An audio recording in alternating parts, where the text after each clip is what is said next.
ముఖ్యంగా విద్యకు పెద్దపీట వేసి విద్యనే ఆయుధంగా మలిచి ముఖ్యంగా మహిళలకు అదేవిధంగా అణగారిన వర్గాలందరికీ, ఎందుకంటే education is the greatest leveller అనే ఉద్దేశంతో 1022 గురుకుల పాఠశాలలు పెట్టి బడుగు బలహీన వర్గాల అభివృద్ధికి, భవిష్యత్ తరాలకు ఒక ప్రపంచంతో పోటీపడే పౌరులుగా తయారు చేసే శక్తిని సంతరించుకునే విధంగా మహాత్మా జ్యోతిబా ఫూలే గారికి నివాళులు అర్పిస్తూ పెద్ద ఎత్తున గురుకుల పాఠశాలలు ఏర్పాటు చేసింది కేసీఆర్ గారి నాయకత్వం. అట్లాగే అదే మహానుభావుడి పేరుతో విద్యార్థులు ఒకవేళ విదేశాల్లో చదువుకుంటామంటే కూడా 20 లక్షల రూపాయల దాకా స్కాలర్షిప్లు వారికి ఇవ్వడమే కాకుండా వారిని దాదాపు 7,000 మంది విద్యార్థులు, సుమారుగా 7,000 మంది విద్యార్థులకి ఇవాళ ప్రపంచ స్థాయి విద్యను అందించింది కూడా కేసీఆర్ గారి ప్రభుత్వం.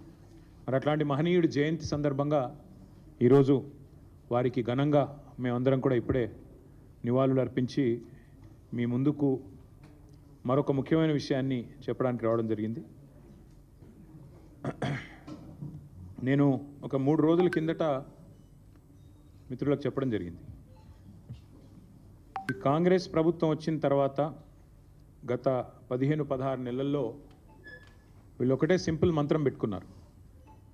3D Mantra: deception, destruction and distraction.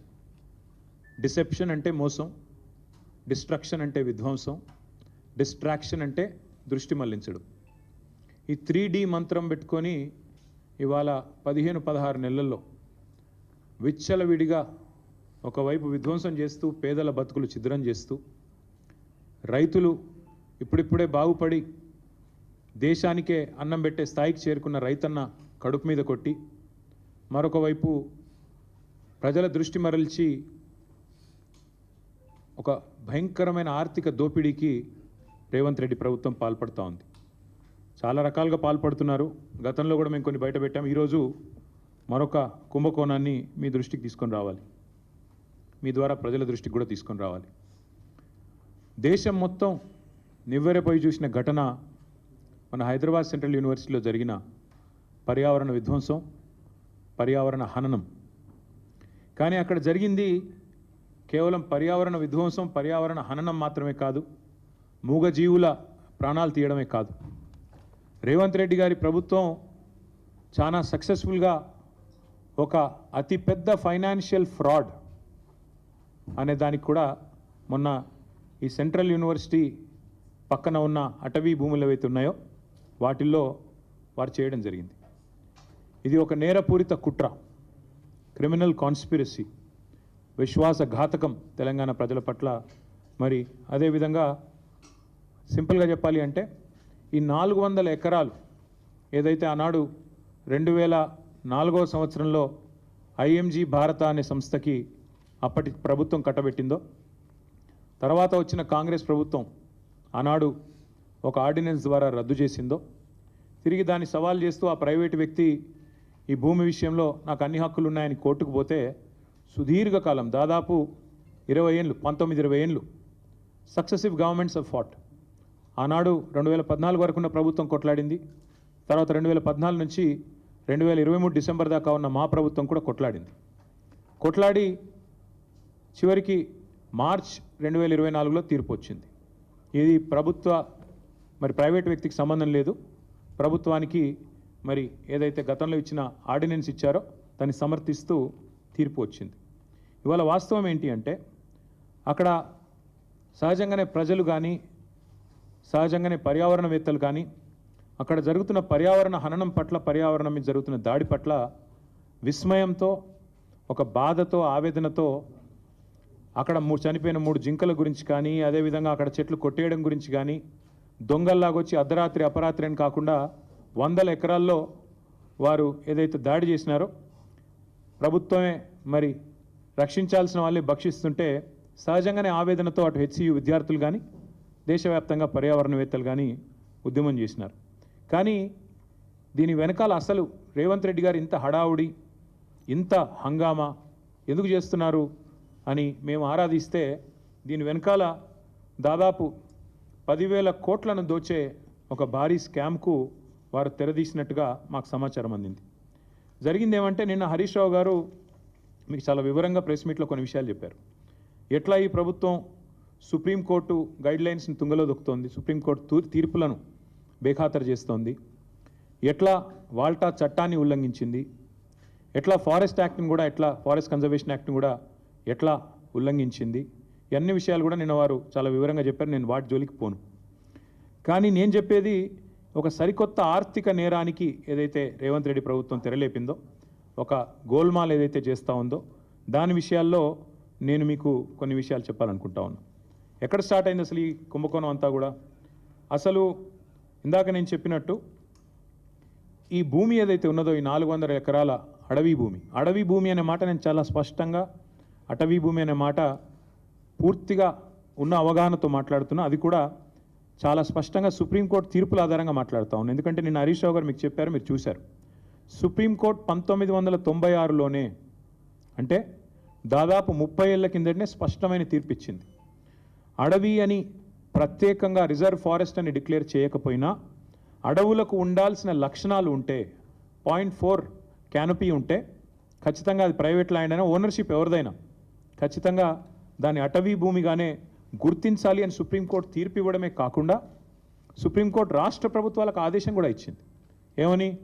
మీ దగ్గర సుప్రీంకోర్టు తీర్పుకు అనుకూలంగా ఓనర్షిప్ ఎవరిదున్నా అట్లాంటి భూములు ఎక్కడెక్కడ ఉన్నాయి లెక్క తీయండి, దాన్ని రిజర్వ్ ఫారెస్ట్గా ఆల్రెడీ డిక్లేర్ చేసి ఉన్నా చేయకపోయినా ఆ లిస్టు మాకు పంపించండి అంటే ఇక్కడ కూడా మన తెలంగాణ ప్రభుత్వం కూడా, రేవంత్ రెడ్డి ప్రభుత్వం కూడా సుప్రీంకోర్టు ఆదేశాలకు అనుగుణంగా ఒక కమిటీని కూడా ఏర్పాటు చేసింది ఆ స్థలాలను గుర్తించడానికి. అందుకే 0.4 క్యానపీ ఉన్న ఈ భూమి ఖచ్చితంగా అటవీ భూమి. మీరు చూస్తారు సుప్రీంకోర్టు ఆల్రెడీ దాన్ని అటవీ భూమిగానే చెప్పింది. మన జస్టిస్ గవాయ్ గారు కూడా చెప్పారు.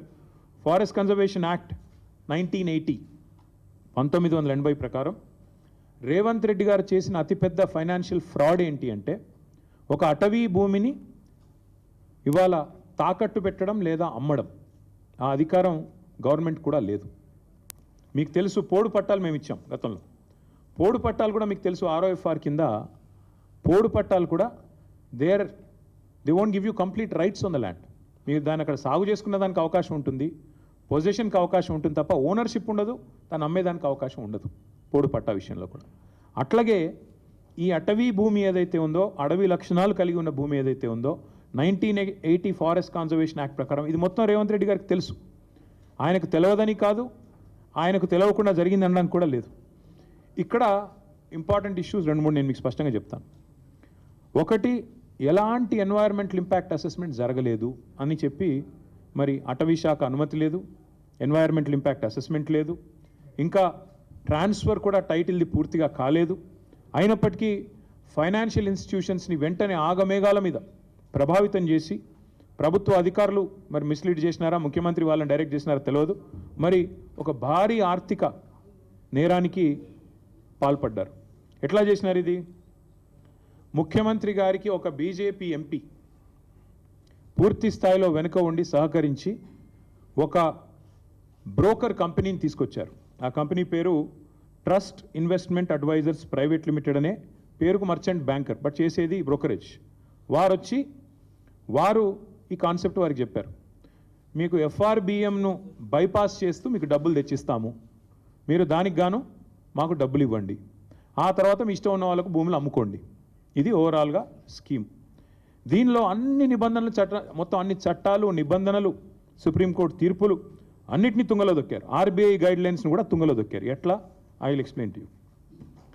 ఈ ట్రస్ట్ ఇన్వెస్ట్మెంట్ అడ్వైజర్ అనే కంపెనీ వారికి రాష్ట్ర ప్రభుత్వం ఇప్పటికే 170 కోట్లు, దాదాపు 170 కోట్లు, 169 కోట్ల చిల్లర వారు ఇప్పటికే లంచం రూపంలో చెల్లించారు. వాళ్ళు సరే దాన్ని కమిషన్ అంటారు, నేనైతే పక్కా చేసింది నేరం కాబట్టి లంచమనే అంటున్నా. ఆ ట్రస్ట్ ఇన్వెస్ట్మెంట్ అడ్వైజర్ వాళ్ళు ఇంకొక ఫైనాన్షియల్ అడ్వైజరీ సర్వీసెస్ ఫామ్ని ముంగట పెట్టారు. బీకన్ ట్రస్టీషిప్ అనే కంపెనీని రంగంలో దించారు. ఇదంతా కూడా ఏంటంటే ఒక స్కీమ్ ప్రకారం. ఇక్కడ ఇంపార్టెంట్ పాయింట్, పేరుకు పోయిన సంవత్సరమే రాష్ట్ర ప్రభుత్వం మాకు సుప్రీంకోర్టు తీర్పు రాగానే ఈ భూమిని మేము 75 కోట్లు పర్ ఎకరం మేము TGIACకి బదలాయిస్తున్నామని చెప్పి ఒక జీవో ఇచ్చింది. కానీ జీవో మాత్రమే ఇచ్చింది తప్ప ఆ ల్యాండ్ను ఏలియనేషన్ చేయలేదు, సేల్ డీడ్ చేయలేదు, మ్యూటేషన్ కూడా కాలేదు. అయినప్పటికీ తనకు చెందని భూమి, ఇంకా మ్యూటేషన్ అయితేనే నీ పేరు మీదకి ఓనర్షిప్ వస్తేనే ఆ ల్యాండ్ నీదన్నట్లు లెక్క. ఇప్పుడు హెచ్సియు కూడా అదే అంటున్నారు కదా, హెచ్సియుకి ల్యాండే లేదు, హెచ్సియు ల్యాండ్స్ అన్ని మావే అని గవర్నమెంట్ ఎందుకు అంటుంది? ఎందుకంటే మ్యూటేషన్ కాలేదు కాబట్టి ఇంకా రికార్డ్స్ ప్రకారం నాదే ప్రభుత్వ భూమి అని ఈరోజు కూడా ప్రభుత్వం అదే వాదన చేస్తూ ఉంది. ఇవాళ ఇక్కడ కూడా అక్షరాల అదే జరిగింది.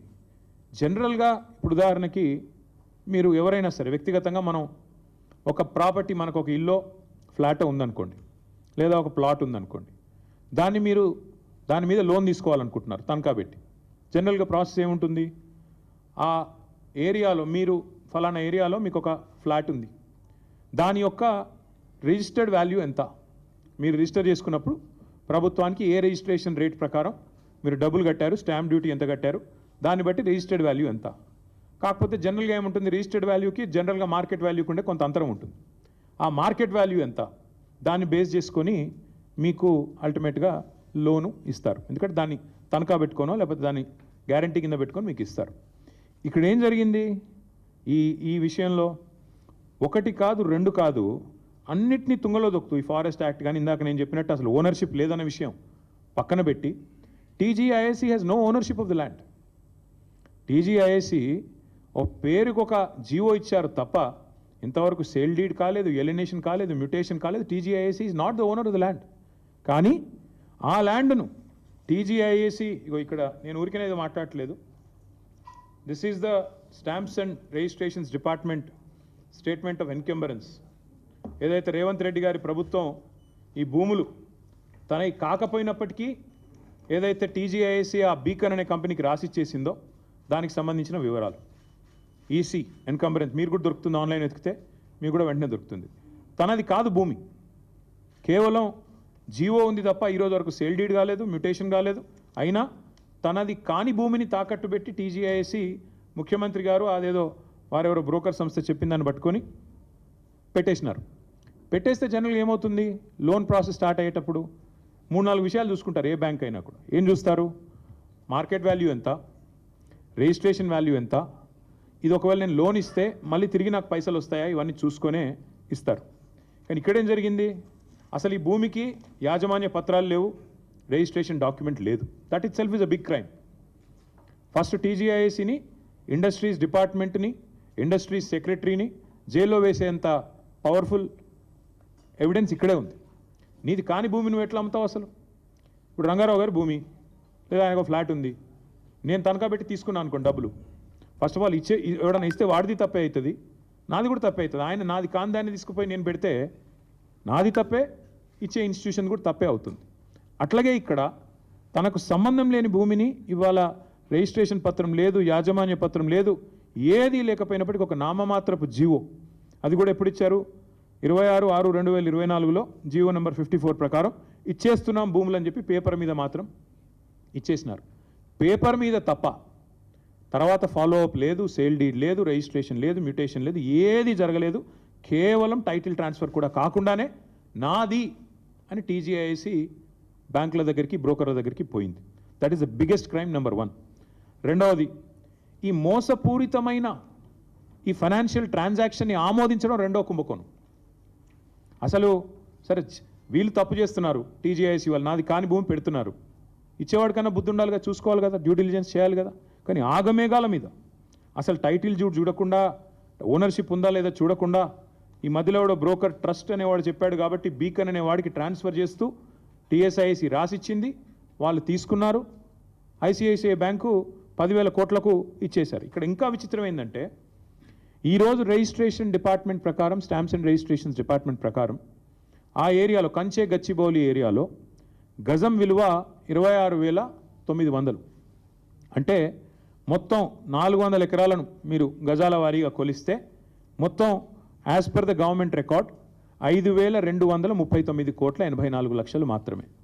కానీ గవర్నమెంట్ ఏం చేసింది, 5,239 కోట్ల విలువైన భూమి అని ఒకవైపు స్టాంప్స్ అండ్ రిజిస్ట్రేషన్ డిపార్ట్మెంట్ చెప్తుంటే, కాదు ఇది 30,000 కోట్ల విలువైన భూమి అని చెప్పి రెవెన్యూ డిపార్ట్మెంట్ వాళ్ళు, ఏ రెవెన్యూ డిపార్ట్మెంట్ కిందనైతే స్టాంప్స్ అండ్ రిజిస్ట్రేషన్స్ పనిచేస్తుందో అదే రెవెన్యూ డిపార్ట్మెంట్ వాళ్ళు no this is valued at 75 crores per acre అని చెప్పి దానికి కోకాపేటలో నియోపోలిస్లో 100 కోట్లు వచ్చింది. అక్కడి నుంచి ఇది ఒక 5-6 కిలోమీటర్ల దూరంలో ఉంటుంది. కాబట్టి దీన్ని 75 కోట్లకు మేము అమ్ముతున్నాము అని చెప్పి టీజీఐఏసీకి వాళ్ళు జీవో ద్వారా మేము ఇస్తున్నామని చెప్పి పాస్ చేసినారు. ఇక్కడ ఇంపార్టెంట్ పాయింట్ ఏంటంటే government should come forward and explain. ఇప్పుడు నాకు ఒక ప్లాట్ ఉందనుకోండి, నా ప్లాటు ఇవాళ రిజిస్ట్రేషన్ విలువ ₹1,00,00,000. కానీ నేనేం చేస్తాను, నాకు పెద్ద మొత్తంలో లోన్ కావాలి. కాబట్టి నేనేం చేస్తాను, కాదు అది ₹1,00,00,000 కాదు, దాని విలువ 15 కోట్లు ఉంటుంది, ఆ 15 కోట్ల మీద నాకు 10 కోట్ల లోని అని చెప్పి నేను బ్యాంకు పోతా. నేను బ్యాంకర్ కుమ్మక్ అవుతాం. కుమ్మక్కయి ఆడ ఉన్నది లేనిది జనరల్గా అసెస్మెంట్ ఎట్లా చేయాలండి? వాల్యూ అక్కడ జరిగే ట్రాన్సాక్షన్స్ కానీ రిజిస్ట్రేషన్స్ కానీ ఆ చుట్టూతా ఉండే ఒక 5-6 కిలోమీటర్ల రేడియస్లో గత 3 సంవత్సరాలు జరిగిన ట్రాన్సాక్షన్స్ ఆధారంగా విలువ ఖరారు చేయాలి. ఇక్కడేం జరిగింది, ప్రభుత్వము ఆ బ్రోకర్ ద్వారా బ్యాంకు కుమ్మక్కయి అక్కడ లేని విలువను ఉన్నట్టుగా చూపెట్టి ఇవాళ 10,000 కోట్ల లోను తీసుకున్నారు. తీసుకోవడమే కాకుండా ఇక్కడ విచిత్రం ఏంటంటే అక్కడ ఒకవైపు గవర్నమెంటే చెప్తున్నది 26,900 పర్ గజం అని, ఇంకోవైపు మరి గవర్నమెంటే 75 కోట్లు పర్ ఎకరం అని చెప్పి లోన్ తెచ్చుకునే ప్రయత్నం చేస్తూ ఉంది. రెండిట్లో ఏది కరెక్టు? అయితే నువ్వు 75 కోట్లన్నా మరి ఆ మార్కెట్ రిజిస్ట్రేషన్ వాల్యూ కూడా పెంచాలి. చుట్టూ కూడా అంతా కూడా 75 కోట్లు ఉంది కాబట్టి 75 కోట్లు స్టాంప్స్ అండ్ రిజిస్ట్రేషన్ వాల్యూ కూడా అంతే అని చెప్పి అదన్నా పెంచాలా. Because otherwise it's loss to the state exchequer. రాష్ట్ర ఖజానాకు చిల్లుబడ్డట్టే కదా. 75 కోట్లు అని చెప్పి నువ్వే ధర అని చెప్పి ప్రభుత్వం నేరుగా బ్యాంకుల దగ్గరికి పోయి మరొక వైపు 12-13 కోట్లకే ఎకరం అమ్ముతుంటే అది రాష్ట్ర ఖజానాకు చిల్లుబడ్డట్టే కదా. అయితే అదైనా తప్పు. లేదా నువ్వు బ్యాంకులను మిస్లీడ్ చేస్తూ, దేశాన్ని మిస్లీడ్ చేస్తూ, ఆర్బీఐని మిస్లీడ్ చేస్తూ అక్కడ లేని వాల్యూ ఉన్నట్టు చూపెట్టి ఇవాళ 75 కోట్లకు దాన్ని చూపెట్టి వాల్యూని క్రియేట్ చేసి ఆర్టిఫిషియల్గా దాని మీదకెళ్ళి లోన్ తెచ్చి ఇవాళ బ్యాంకులతో పాటు రిజర్వ్ బ్యాంకును తప్పకుండా దేశాన్ని కూడా మోసం చేసినట్టుగానే భావించాల్సి వస్తుంది. ఇంకా విచిత్రంగా ఉంది ఇక్కడ స్టోరీ. 5,239 కోట్ల విలువైన భూమిని 30,000 కోట్లని చూపెట్టారు మొదలు. ఆ తర్వాత ఇంకా విచిత్రంగా వెంటనే ఆగమేఘాల మీద వెంటనే వాళ్ళు డిసైడ్ చేశారు రేట్లు. 169 కోట్లు ఆ బ్రోకర్కి ఇచ్చినారు. మధ్యలో వెంటనే ఆగమేఘాల మీద 10,000 కోట్ల రూపాయలు బాండ్స్ రూపంలో ఐసిఐసిఐ బ్యాంక్ రిలీజ్ చేసింది. వీళ్ళు తెచ్చుకున్నారు, ఖర్చు కూడా పెట్టారు, కాంట్రాక్టర్లకు కమిషన్లకు ఇచ్చుకున్నారు.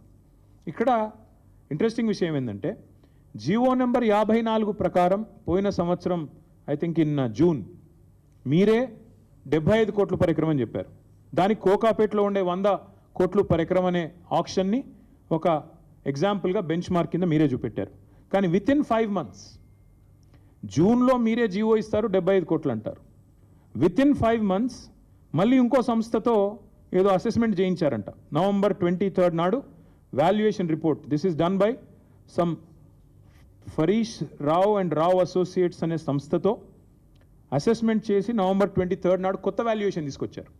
లేదు మేము చెప్పింది తప్పు, ఆ జీవోలో చెప్పింది తప్పు, 75 కోట్లు అనేది దాన్ని తగ్గిస్తున్నాము అని చెప్పి కేవలం 75 కాదు 52 కోట్లు అని చెప్పి మళ్ళీ ఒక రిపోర్ట్ తయారు చేశారు. This is November 23. Why did it change? ఏం మారింది? 5 నెలల్లో 23 కోట్లు ఎందుకు తగ్గింది? ప్రభుత్వం సమాధానం చెప్తుందా? చెప్పదు. బ్యాంకర్ సమాధానం చెప్తాడా? చెప్పడు. దీని వెనకాల జరిగిన మతలబ్ ఏంది? చెప్పరు. ఇంకా విచిత్రం చెప్తాను నేను మీకు. అంటే 30,000 కోట్లు వెంటనే ఏం జరిగింది? దీనివల్ల వాల్యుయేషన్ రివైజ్ చేయడం వల్ల 20,000 కోట్లకు తగ్గింది. దాని తర్వాత మళ్ళీ ఇంకొకటి చేశారు. దాని తర్వాత ఏంది? కొత్తగా మళ్ళీ ఏదో రిలయబుల్ వాల్యూ అసెస్మెంట్ అని ఇంకోటి చేసిండ్రు. రిలయబుల్ వాల్యూ అసెస్మెంట్ అంట. గవర్నమెంటే 75 కోట్లని చెప్పింది మార్చిలో. తర్వాత గవర్నమెంటే అపాయింట్ చేసిన కన్సల్టెంట్ దాన్ని తగ్గిస్తూ 52 కోట్లని చెప్తాడు. ఆ తర్వాత మళ్ళీ బహిరంగ మార్కెట్లో రిలయబుల్ వాల్యూ అసెస్మెంట్ అని చెప్పి మళ్ళీ తగ్గించి 41.6 crore అని చెప్పి ఈరోజు 400 ఎకరాలను మొత్తంగా 30,000 కోట్ల నుంచి ఈరోజు 16,640 కోట్లకు వాల్యుయేషన్ని కుదించారు.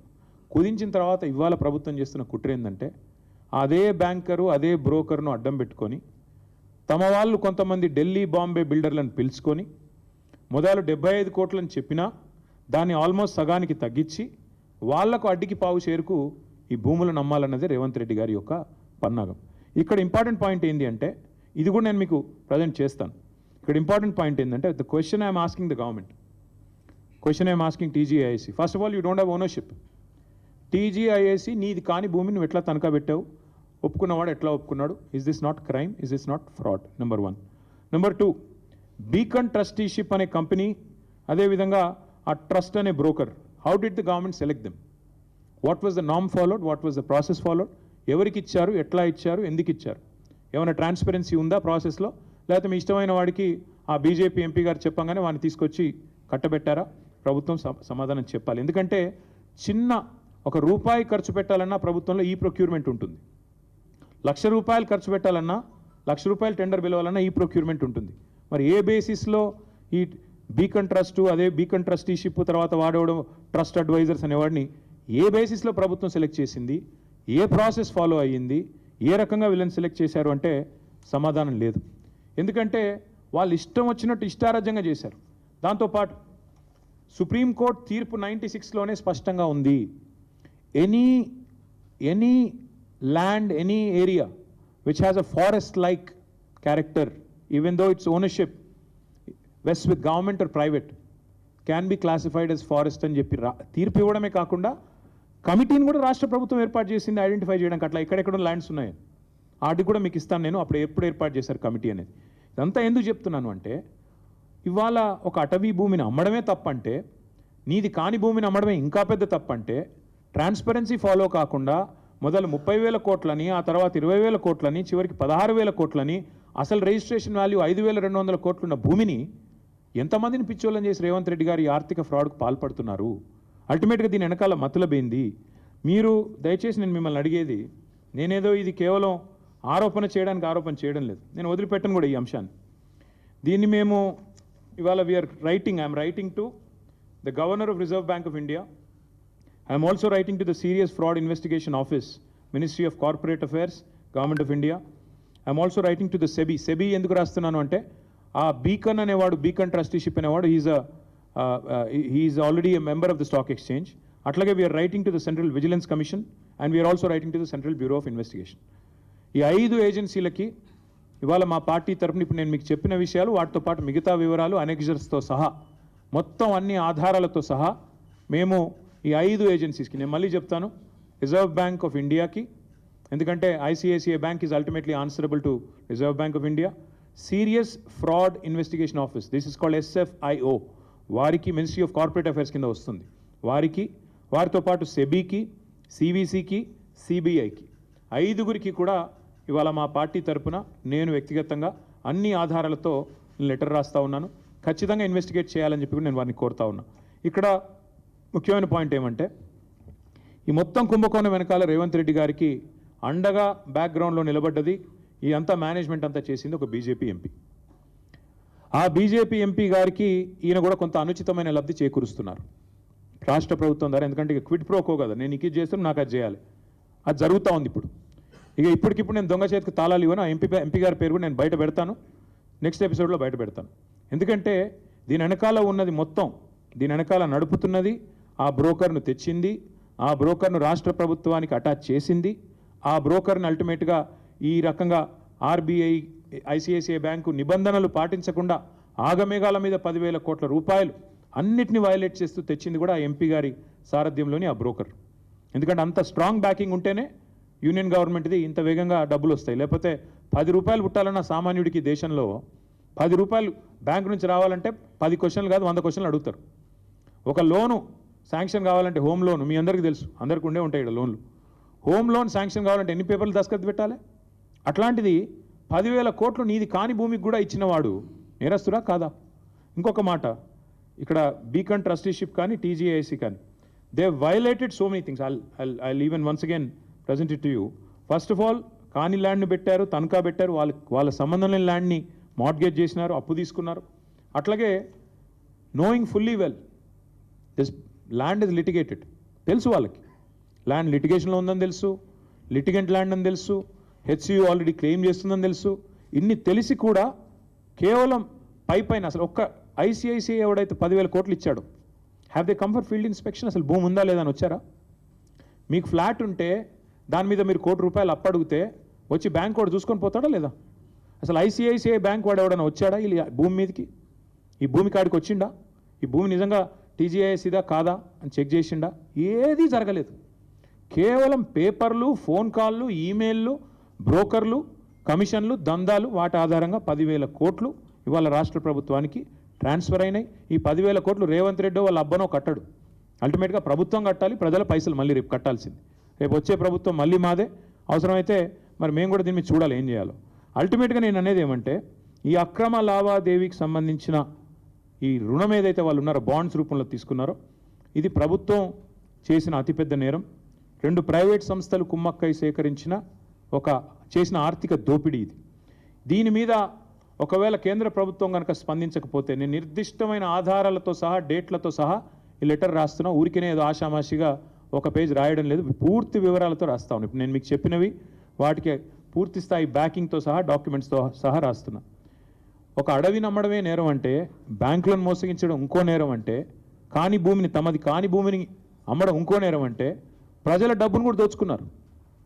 ఇప్పుడు ఈ వచ్చిన 10,000 కోట్లు ఏం చెప్పారు? దీని ద్వారా పేపర్లో లీకులు ఇచ్చినారు, వాళ్ళ పేపర్లలో రాయించినారు, మొత్తం రైతు బంధుకు పెడతాం. పాపని అదన్నా చేసిండ్రా? ఈరోజు వరకు 5,000 కోట్లు కూడా దాటలేదు రైతు బంధు, అది కూడా చేయలేదు. మిగతా 5,000 కోట్లు ఎక్కడ పోయినాయి? మళ్ళీ మంత్రివర్గంలో ఉండే కాంట్రాక్టర్లు, వాళ్ళ అనుయాయులు, వాళ్ళ కమిషన్లు, మళ్ళా డబ్బులు దండుకోవడం, కమిషన్లు దొబ్బడం తప్ప చేసింది ఏమీ లేదు. This is such a big fraud. If this is not dealt with seriously right away, this has the ability to destroy a bank called ICICI and its credibility forever. దీని ఇన్వెస్టిగేషన్ చేయకపోతే ఆర్బీఐ కనుక ఖచ్చితంగా ICICI bank credibility ఇప్పటికే ఒకసారి దెబ్బతింది, మళ్ళీ ఒకసారి దెబ్బతింటుంది. నేను ఇంకొక మాట కూడా చెప్తా ఉన్నా. నిజంగానే మాట్లాడితే తెల్లారలేస్తే బీజేపీ నాయకులు మాట్లాడుతూ ఉంటారు, ఏదో బీఆర్ఎస్, కాంగ్రెస్ వీళ్ళంతా ఒకటే అని ఒకటి మాట్లాడతాడు. నేను బీజేపీ నాయకత్వాన్ని అడుగుతున్నా. నేను అనుకుంటా ఉన్న ప్రధానమంత్రి గారికి లేదా ఫైనాన్స్ మినిస్టర్కి తెలియకుండానే జరిగిందని నేను అంటా ఉన్నా. I would like to give them the benefit of doubt. వాళ్ళకి తెలియకుండానే ఈ కింది లెవెల్లో బీజేపీ ఎంపీలుగా ఉన్న వాళ్ళు కొంతమంది చేసిన వ్యవహారం, వాళ్ళు బ్యాంకులను మేనేజ్ చేసినారని నేను అనుకుంటా ఉన్నా. ఒకవేళ నిజంగానే బీజేపీ సిన్సియర్గా ఉంటే, కేంద్ర ప్రభుత్వానికి చిత్తశుద్ధి ఉంటే, ఈ విషయంలో నేను స్పష్టంగా డిమాండ్ చేస్తూ ఉన్నా, వెంటనే ఇన్వెస్టిగేషన్కి ఆదేశించండి. ఒకవేళ సిబిఐ కాకపోతే సివిసి లేదా SEBI can start an investigation, ED can start an investigation because money is involved, and even SFIO, serious fraud Investigation office, can initiate enquiry. ఇందులో ప్రతి ఆధారం ఇప్పుడు నేను చెప్పింది మీకు దొరుకుతుంది. ఇందులో ఏం కూడా పబ్లిక్ డొమైన్లో ఆల్రెడీ ఉంది. It's a matter of stitching it up. ఖచ్చితంగా ముఖ్యమంత్రి గారు, ఆయన ప్రభుత్వం తీసుకొచ్చిన ఒత్తిడి, అదేవిధంగా ఈ వ్యవహారంలో బ్యాంకు పాత్ర, how did the broker violate all these procedural issues, ఇవన్నీ వయలేట్ చేస్తూ కనీసం ఆ భూమిలో కాలు పెట్టకుండా 10,000 కోట్లు ఇవ్వడం అంటే, ఒక సామాన్యుడికైతేనేమో ఈ దేశంలో శల్య పరీక్షలాగా 100 పరీక్షలు ఉంటాయి ఒక రూపాయి లోన్ ఇవ్వాలంటే. కానీ 10,000 కోట్ల లోన్ ఇచ్చేటప్పుడు ఆ భూమి నీదా కాదా చూసుకోకుండా లోన్ ఇచ్చారంటే ఇంతకు మించిన ఫ్రాడ్ ఏదైనా ఉంటుందా? అందుకే we demand and will not leave it at this. నేను ఖచ్చితంగా చెప్తున్నాను, ఈ వ్యవహారాన్ని ఇక్కడితో వదిలిపెట్టం. ఎందుకంటే రేవంత్ రెడ్డి గారు తెరలేపింది, తెర తీసింది ఈ 400 కోట్లకే కాదు. మన అసెంబ్లీలో మా సభ్యులు అడిగినారు ప్రశ్న, ఇంకా ఏమేమి భూములు అమ్ముతారని. ఇదే బ్రోకర్ ఎవడైతే ట్రస్ట్ అడ్వైజర్ ఎవడో ఉన్నాడో వాడికి హెచ్ఎండిఏ భూములు కూడా అప్పచెప్పారు. 60,000 కోట్ల విలువ చేసే భూములు వాడికి అప్పచెప్పారు. సో దీనికి ఇక్కడితో అడ్డుకట్ట వేయకపోతే ఇంకొక 60,000 కోట్ల దోపిడీకి కూడా రేవంత్ రెడ్డి గారి ప్రభుత్వం ఆల్రెడీ స్కెచ్ చేసింది, తెర తీసింది, రెడీగా ఉన్నారు. ఇది మాది కాదు, కావాలంటే అసెంబ్లీ ఆన్సర్ కూడా నేను మీకు పంపిస్తాను, మీరు చూసుకోవచ్చు. 60,000 కోట్ల విలువ చేసే హెచ్ఎండిఏ భూములను కూడా ఇదే బీకన్ ట్రస్టీషిప్, అదేవిధంగా ఆ ఫ్రాడ్ ట్రస్ట్ అడ్వైజర్ ఎవరు ఉన్నారు వాళ్ళిద్దరిని కూడా మరి అప్పజెప్పి వాళ్ళ ద్వారా దోపిడీకి పాల్పడే ఆలోచనలో రేవంత్ రెడ్డి ప్రభుత్వం ఉంది. We demand that union finance ministry ask RBI to investigate this matter. వెంటనే సీరియస్ ఫ్రాడ్ ఇన్వెస్టిగేషన్ ఏజెన్సీ దిగాలి ఇందులోకి. SEBI also should focus on this. 100% ఈ beacon trusteeship and trust investment అనే సంస్థలని వెంటనే నిషేధం విధించాలి till further enquiry. We demand that all financial transactions of these 2 agencies and these 2 institutions be suspended with immediate effect because they have committed a massive fraud. అట్లాగే ఈ చట్టవిరుద్ధమైన bonds ఏవైతే వీళ్ళు తీసుకొని 10,000 కోట్లు కుంభకోణానికి తెరదీశారో వాటిని కూడా ఆర్బీఐ వెంటనే రద్దు చేయాలని చెప్పి కూడా మేము డిమాండ్ చేస్తున్నాం. తప్పకుండా ఒకవేళ ప్రభుత్వం, కేంద్ర ప్రభుత్వం స్పందించకపోతే మేమేమనుకోవాల్సి వస్తుందంటే ముమ్మాటికి ఇద్దరు కుమ్మక్కయ్య చేస్తున్నారు అనుకోవాల్సి వస్తుంది. నిజంగా బీజేపీకి చిత్తశుద్ధి ఉంటే, కేంద్ర ప్రభుత్వానికి చిత్తశుద్ధి ఉంటే మీరు వెంటనే స్పందించండి. నిజంగానే మీకు ఈ వ్యవహారంతో సంబంధం లేకపోతే, నిజంగానే ఈ వ్యవహారంలో మీరు నిక్కచ్చిగా ఉన్నట్టయితే వచ్చి ఆందోళన చేశారు కదా, హెచ్సియు భూములు అమ్మొద్దు అది అని చెప్పి ధర్మేంద్ర ప్రధాన్ గారు ఉత్తరం రాసినారు. తర్వాత ఏబీవీపీ వాళ్ళు గొడవ చేశారు. తర్వాత ఎమ్మెల్యేలు కూడా అరెస్ట్ అయ్యారు బీజేపీ వాళ్ళు.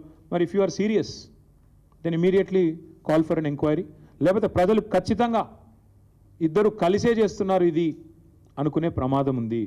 అందుకే this letter details out everything. నేను బీజేపీ ఎంపీ గారు అంటున్నాను, పేరు చెప్పట్లేదని మీ వాళ్ళు కొంతమంది క్వశ్చన్ మార్క్ ఫేస్ పెట్టున్నారు. వారికి నేను చెప్పేది ఏమంటే, ఆ ఎంపీ గారికి రేవంత్ రెడ్డి గారు కొన్ని లాభాలు చేయబోతున్నారు. చేసిన తర్వాత క్విడ్ ప్రో కో ఏంటిని నేను ఎస్టాబ్లిష్ చేస్తూ మీ ముందుకు వస్తాను. So till such time we are demanding, and if government does not respond I'm going to a court. ఖచ్చితంగా కోర్టుకి పోతాము. మేము స్వయంగా అవసరమైతే పోయి ఫైనాన్స్ మినిస్టర్ని, ప్రైమ్ మినిస్టర్ని కూడా అవసరమైతే కలిసి రాజ్యసభలో కూడా ఈ అంశం లేవనెత్తి, లోక్సభలో కూడా లేవనెత్తి, తప్పకుండా లోక్సభలో కూడా మా ఫ్రెండ్లీ పార్టీస్ ద్వారా లేవనెత్తి తప్పకుండా ఈ అంశం ప్రభుత్వ దృష్టికి, ప్రజల దృష్టికి తీసుకుపోయే బాధ్యత మాది. ఏమంటారు? ఒక నిమిషం.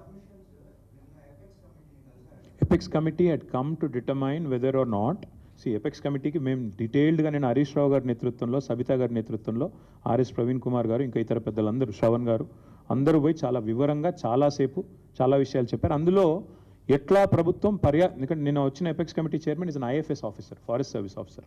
వారు వచ్చింది ఎన్వైర్న్మెంట్ యాంగిల్లో. అందుకే నేను అక్కడ ఫైనాన్షియల్ ఫ్రాడ్ గురించి వారికి చెప్పలేదు. వారు వచ్చింది కేవలం సుప్రీంకోర్టు గ్రీన్ బెంచ్ చేసిన కమిటీ, అది ఎంపవర్డ్ కమిటీ. అందుకే వారికి నిన్న చెప్పింది ఏంటంటే, అక్కడ జరిగిన పర్యావరణ హననం, ఎట్లా జింకలు చంపేశారు, ఎట్లా 100 ఎకరాలు దొడ్డిదారిన దొంగదారిన తమది కాని భూమిలో చొరబడి దొంగల్లాగా ప్రభుత్వం చేసింది, ఇదంతా కూడా చెప్పాము. చాలా detailed note. In fact it was appreciated. This morning I got a message from a lawyer, senior lawyer, saying అద్భుతంగా ఒక లాయర్ రాసినట్టు రాసినారు మీ రిప్రజెంటేషన్ కూడా అని. So that's how competent representation it was to the committee. అది నిన్న చేశాము. ఈరోజు నేను బయట పెడుతుంది ఆర్బీఐ కానీ ఇంకో సీరియస్ ఫ్రాడ్ ఇన్వెస్టిగేషన్ ఏజెన్సీ కానీ వాళ్ళు వెంటనే ఇన్వాల్వ్ అయ్యే విధంగా పూర్తి డీటెయిల్స్తో ఈ లెటర్ నేను వారికి పంపుతాను.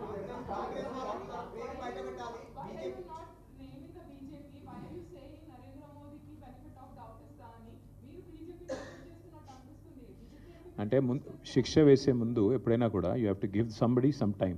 ఒకవేళ నిజంగానే ఇన్వెస్టిగేషన్ ఆర్డర్ చేయలేదనుకోండి, then we have to say okay, obviously కలిసి కుమ్మక్క ఉన్నారు కాబట్టి రేవంత్ రెడ్డిని, ఇప్పుడు నేను సింపుల్ మా I'm asking you this and I'm asking through the media, I'm asking BJP as well. Narendra Modi గారు పార్లమెంట్ ఎన్నికల ప్రచారానికి వచ్చారు. వచ్చినప్పుడు ఇక్కడ ఆర్ఆర్ ట్యాక్స్ వసూలు అవుతుందని చెప్పారు. Rahul Revanth tax per square feet, సరే ఆయన ఎంత చెప్పారు నాకు గుర్తులేదు కానీ 200 రూపాయలు వసూలు చేస్తున్నారంట. Friends and family benefit package ఏదో ఉందంట, అక్కడ 100 రూపాయలంట. అది జరుగుతుందని మోడీ గారు చెప్పారు, ప్రధానమంత్రి. వచ్చిన తర్వాత మరి ఇప్పటికీ పార్లమెంట్ ఎలక్షన్స్ అయిపోయి దాదాపు సంవత్సరం అయినట్టుంది, జీరో యాక్షన్. అమృత్ స్కామ్లో రేవంత్ రెడ్డి గారి బావమరిదికి డైరెక్ట్గా 1137 కోట్లు, Amrit is central government scheme, డబ్బులు దారి మళ్లించారు, తప్పుడు పని చేశారని చెప్పి నేను ఆధారాలతో సహా యూనియన్ అర్బన్ డెవలప్మెంట్ మినిస్ట్రీకి నేను పోయి కంప్లైంట్ చేశాను, మనోహర్ లాల్ ఖట్టర్ గారికి, జీరో యాక్షన్. అట్లాగే ఈరోజు ఈడీ పొంగులేటి శ్రీనివాసరెడ్డి గారు తెలంగాణ రెవెన్యూ మినిస్టర్ ఇంటి మీద రైడ్ అయితే ఇప్పటికి దాదాపు 6 నెలలు అయింది. ఈడీ మాట్లాడదు, పొంగులేటి మాట్లాడాడు, అది అట్లాగే ఉంది. సో ఇది కూడా అదే కోవలో కలిపేసి కాంగ్రెస్ బీజేపీ ఒకరినొకరు కాపాడుకుంటూ పనిచేస్తారా, లేదా నిజంగానే ఇన్వెస్టిగేషన్ ఆర్డర్ చేసి కాదు మేము నిజాయితీగా ఉన్నాం, కాంగ్రెస్ ప్రభుత్వం చేసిన ఈ ఆర్థిక దోపిడీ విషయంలో మేము సీరియస్గా ఉన్నామని రుజువు చేసుకుంటారా? Let us give them the benefit of doubt and also some time. If they don't come forward for an investigation, maybe within 1 week, 10 days, I'll go personally and complain. అప్పుడు కూడా స్పందించకపోతే అల్టిమేట్ డెమోక్రసీలో ప్రజా కోర్టే పెద్ద కోర్టు, ఆడికే పోతాం, ఆడనే చెప్తాం ఇద్దరు దొంగలు తోడు దొంగలు కుమ్మక్కైనారని చెప్తాం. ఏముంది అందులో? అంత టెన్షన్ ఎందుకు బ్రదర్? దొంగ చేతికి నేను ఇప్పుడు తాళాలు ఇవ్వదలుచుకోలేదు, దొంగ అని చెప్తున్నా. ఆయనకు తెలుసు నేను ఎవరి గురించి మాట్లాడుతున్నా, ఆయనకు తెలుసు. ఒక్క నిమిషం తొందరపడకండి. దొంగ చేతికి తాళాలు నేను ఇప్పుడే ఇవ్వదలుచుకోలేదు. ఆయన ఎవరో ఆయనకు తెలుసు, రేవంత్ రెడ్డికి కూడా తెలుసు. ఇంకా నేను ఎక్కువ చెప్తే మీకు కూడా క్లూ వచ్చేస్తుంది, మీరు పట్టేస్తారు. మీరు చాలా తెలివైన వాళ్ళు ముందే.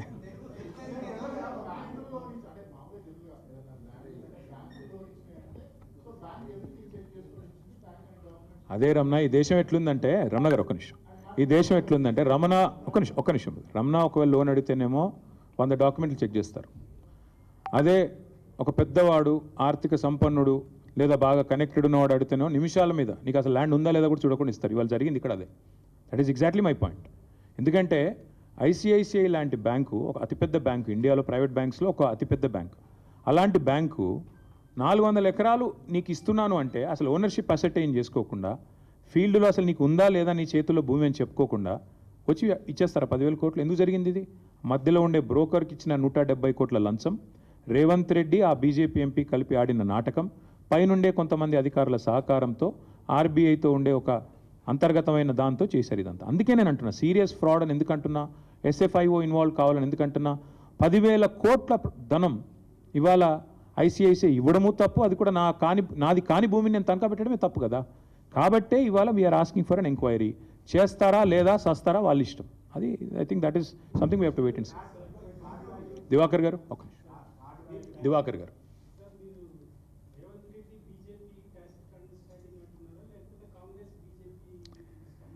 Sir, either way Revanth Reddy is the chief minister of Congress. Last time I checked, I think ఇంకా కూడా ఆయన కాంగ్రెస్ చీఫ్ మినిస్టర్ అనుకుంటాను.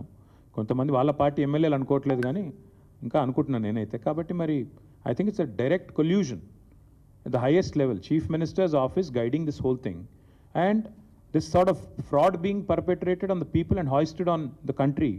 This will lead to so many other things. Again, I'm saying this with utmost responsibility, Divakar garu. If this is not nipped in the bud, this will actually lead to the collapse of ICICI Bank.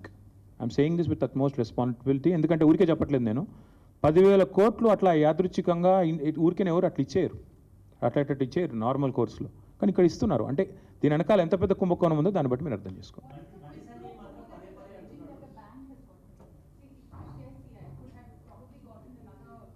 We'll find out through the investigation. Why rush? I'm alleging clearly, ma'am, that a land that does not belong to TGIAC has actually been pledged to a broker called Beacon. Now this Beacon fellow goes to ICICI and says this is a land which is valued at 75 crores per acre, whereas the actual value is something else and the ownership is something else altogether. Therein lies the fraud. What else do you need to get an investigation going on? Once we start the investigation, I think you will find more details. అందులో దొంగలు ఎవరెవరు తిన్నారు, ఏమేమి తిన్నారు, బ్యాంకులో ఎవరు involve అయ్యారు, broker ఎక్కడున్నాడు, రేవంత్ రెడ్డి వెనకాల ఉన్న వాళ్ళు ఎవరు, ఇవన్నీ కూడా బయటకు వస్తాయి. ఇన్వెస్టిగేషన్ అయితే స్టార్ట్ అవ్వనివ్వండి. మొత్తం నన్నే you want me to be the judge and jury right now?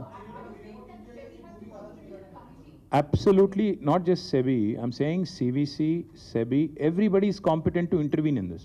If Government of India is serious, they have to investigate, they have to intervene. If they don't, then I certainly think that, at any cost,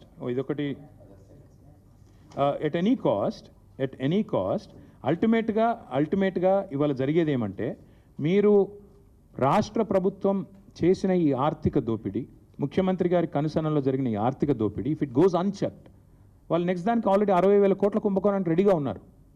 ఇంకొకటి అల్టిమేట్గా జరిగేది ఏంటి madam ఇందులో అంటే 75 కోట్ల valuation 40 కోట్లకు తగ్గించి వాళ్ళకి కావాల్సిన వాళ్ళకి భూములు కట్టబెడుతున్నారు. అందులో ఐసిఐసిఐ బ్యాంక్లో పనిచేసే మేనేజర్ ఉన్నాడో వాళ్ళు ఎవడున్నాడో నాకేం తెలుసు, మీకేం తెలుసు, ఇన్వెస్టిగేట్ చేస్తే తెలుస్తుంది. అల్టిమేట్గా the whole sketch, the whole plot is orchestrated by CM Revanth Reddy. నేను అనడం లేదు, అక్కడ రికార్డ్స్ చెప్తున్నాయి నా తమ్ముడు. నేను చెప్పడం నువ్వు చెప్పడం కాదు కదా పాయింట్. నేను ఇప్పుడు నీకు చూపెట్టింది రిజిస్ట్రేషన్ పత్రాలు. ఈరోజు టైటిల్ డీడ్ వాళ్ళకి ట్రాన్స్ఫర్ అయిందా, పేరుకి మారిందా, మ్యూటేషన్ జరిగిందా, ఒక జీవో అనే కాగితం తప్ప 75 కోట్లు పర్ ఎకరం అని.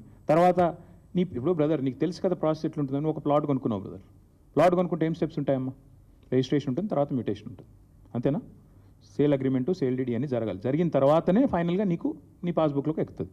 మరి నీకు పాస్బుక్కే లేదు, నీకు అసలు మ్యూటేషనే జరగలేదు, నీ టైటిలే ట్రాన్స్ఫర్ కాలేదు, నీది కాని భూమి నువ్వు అమ్మేస్తే ఒప్పుకుంటావా? జరిగింది అక్కడ ఇక్కడ అది. That is the biggest fraud. చేసింది ఎవరు? Revanth Reddy. That's the whole point. Thank you. అనలేదు, జరిగింది అని చెప్తున్నా.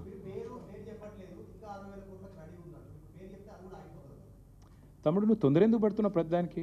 పేరు చెప్తా తమ్ముడు, నీకంత ఉత్సాహం. ఆయన ఇంకోటి ఇన్వెస్టిగేటివ్ ఏజెన్సీలు, ఇన్వెస్టిగేటివ్ జర్నలిస్టులు ఎక్కడ పోయినారు? మీరు ఇన్వెస్టిగేట్ చేయండి, ఇన్ని క్లూస్ ఇచ్చాను, ఇన్వెస్టిగేట్ చేయండి గట్టిగా. నేను సీఎం రేవంత్ రెడ్డి అని చెప్తున్నాను, నువ్వెవరో వేరే పేరు చెప్తున్నా చూసుకో.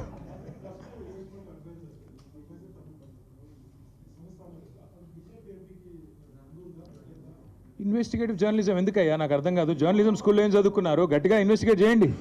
Thank you.